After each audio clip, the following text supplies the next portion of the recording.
So a couple of months ago, I put the H2D up against the H2D, and a lot of you in the comments asked the same exact question. Okay, Alessio, but what about the H2C? Is the induction hotend actually worth losing a nozzle for? Does the H2C print multicolor as well as the H2D? And honestly, which one should you actually buy if you had to pick just one? I've got both machines sitting right here. Same filament, same models, and by the end of this video, you will have a real answer. With numbers, not vibes. If you haven't seen the H2D versus H2D video, go check that one out too. Links up above and down the box below. It actually sets up a lot of what I'm about to show you here. But this one is a completely different fight. Same brand, same generation. Widely different approach to solving the same problem. Pixel amici, layer by layer, let's print it. My name is Alessio and this is PixelForge Lab. Before we get into it, one thing. Right now, only 1.7% of you watching this are actually subscribed. If you're enjoying this kind of builds, real tests, reviews and upgrades, the subscribe button costs you nothing, and it genuinely helps this channel keep going. That's all I'm asking, let's get back to it. Quick rundown before we start printing. Because the specs already tell you these two machines disagree on how to solve multicolor. The H2D runs two dual nozzles, two independent hotends, going up to 350 degrees Celsius, with an optional high-flow hotends rated at 65 cubic millimeters a second. The H2C instead is very similar to the H2D, but it keeps the right nozzle bolt on the Vortek induction system, max 300 degrees Celsius rated flow around 28 cubic millimeters a second on paper. Two completely different philosophies. One says just use two nozzles so you barely need to swap. The other says making swapping so fast with the right nozzle that actually matters. Which philosophy actually wins in practice?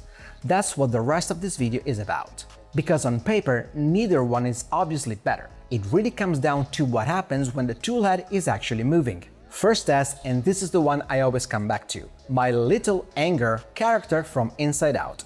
Same STL, same four colors, same slicer profile, sent to both machines back to back. Now, if you have watched this channel for a while, you know Anger isn't a random pick. He's tiny, he's got sharp color boundaries on the face, and he needs a lot of filament changes for something that small. If a printer is going to struggle with multicolor, this is where it struggles first. I let both machines run the exact same file. No tweaks, no favorites. And the first thing I'm watching for isn't even quality yet, it's time. Because more nozzle swaps should, in theory, mean more dead time on the H2D. So here's where it gets interesting. Layer lines, color transitions, and sharpness. You can tell there is a slight difference in quality between the two, with the H2C being a little bit better in terms of finish. And that surprised me. I expected the H2D to just win this outright, since it's not even sharing a nozzle between colors-ish. Worth mentioning, I recently replaced some parts of the tool head on the H2D, so I'm not entirely sure if that is the cause, but it's worth pointing this out in case you have different results with the machines. But time told a completely different story than quality did. The H2C finished faster overall, 9 hours and 24 minutes. No argument there. The Vortek system and dual nozzle means it's not stopping to purge nearly as often. But the H2D wasn't nearly as far behind as I assumed going in. 11 hours and 47 minutes. And its purge waste, the little blob of plastic every printer spits out during a color change, was noticeably smaller per swap. Add up enough swaps on a print like Anger and that gap actually starts to close. Which brings up the real question I wanted answered here. Does the purge efficiency actually matter once the model gets bigger, or does the H2D's raw speed just run away with it? As a matter of fact, on the H2D we have no purge waste at all, with 500 filament swaps. Instead, the H2D with 497 filament swaps had 77 grams of purge waste, which with a model this small is not a big deal, but if we scale it up to this one, that becomes an issue in terms of wasting filament. So a quick recap. H2D. Model weight 85 grams. Pretty close to Bambu Studio's preview of 88 grams. H2D Prime Tower. 67 grams. Super close to the preview of 69 grams. H2C. Model weight 86 grams. Bambu Studio preview 89 grams. H2C Prime Tower. 43 grams. Really close to the preview of 45 grams. So I switched to something completely different to test them, a vase or vase. Single color, base mode, same file, same settings on both printers. Now you would think a single color vase removes the entire multicolor conversation, and it should. There's no tool changing happening at all here. So this test isn't really about color. It's about something else entirely. Which machine's fundamentals, motion system, flow, cooling are faster and cleaner when there's nothing complicated to deal with. And I'll be honest, I wasn't sure this test wouldn't show much of a difference at all. Two Bambu machines, same generation, printing a vase should just be fine on both. It mostly was. Wall consistency was close to identical on both. No visible seams jumping out at me on either one. Time, pretty much exactly the same. 1 hour and 54 minutes. Quality, well, hard to tell. Maybe, just maybe, the H2C is 5% better, but again, really hard to tell. With this test, I expected some differences, with two different tool heads, but they were neck to neck. So I'm happy to see both prints turned out pretty much the same in terms of time and quality. Now, speaking of getting consistent, clean results prints after print, none of this matters if the filament itself is inconsistent.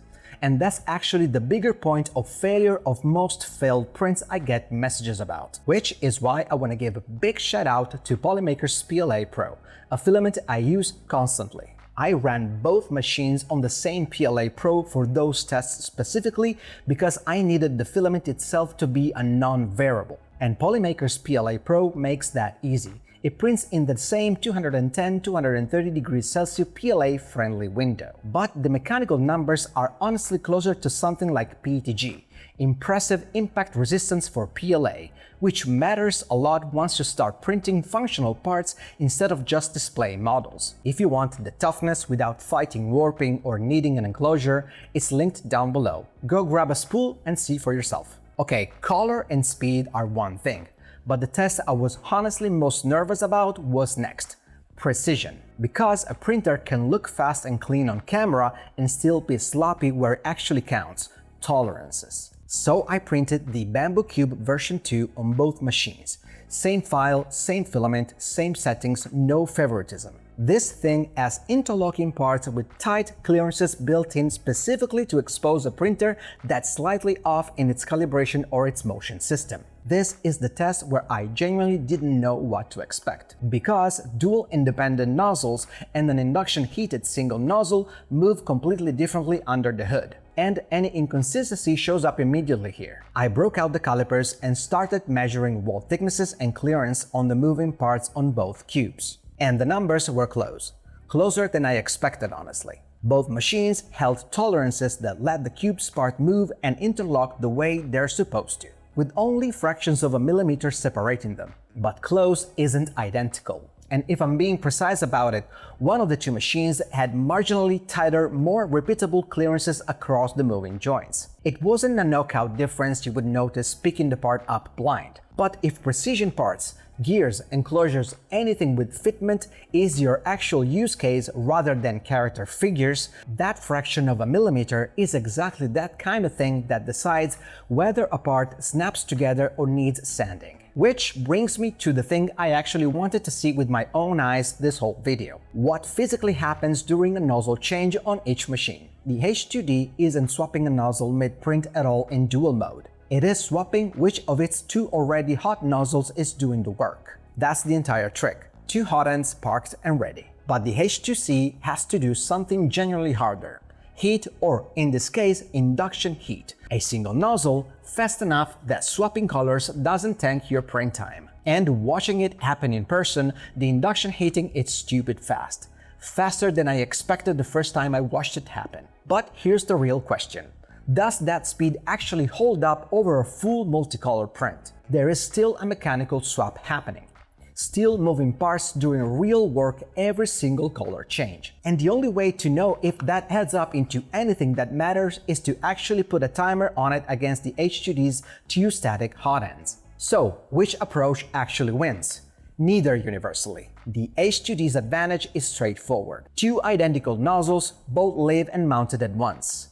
No swapping on either side. So a dual color print just runs without either nozzle ever waiting on a mechanical change. The H2C's advantage is flexibility. The left nozzle stays fixed, but the right nozzle swaps between 5 different nozzles through the Vortek system, so you're not stuck with 2 colors. You've got effectively 6 nozzle options funneled through one side, at the cost of that swap happening in between. So after all that, printing the same character, the same vase, the same precision cube on both machines back to back, here's where I actually land. If your prints are heavy on tool changes, lots of color, small detail multicolor figures like anger, the H2C's Vortek system setup is going to save you real-time print after print. And that adds up fast if you're running a print farm or just impatient like me. But if you're doing more single material functional prints or occasional multicolor work and you would rather have one nozzle doing an excellent job than manage 2, the H2D's simplicity plus how close it actually came on quality and tolerance makes it very hard to ignore, especially if the price gap between them matters to you. Neither one is the wrong choice. That's genuinely the most surprising conclusion I could have landed on going into this. I expected a clear winner, I didn't get one. Alright, affiliate links, models, filaments, and printers I used to make this video happen are in the box below. And if you do use my affiliate links, that will help keep the channel's lights on. Don't forget to subscribe, drop a like, and comment your thoughts. Thank you so much for watching, and as usual, I'll catch you in the next one.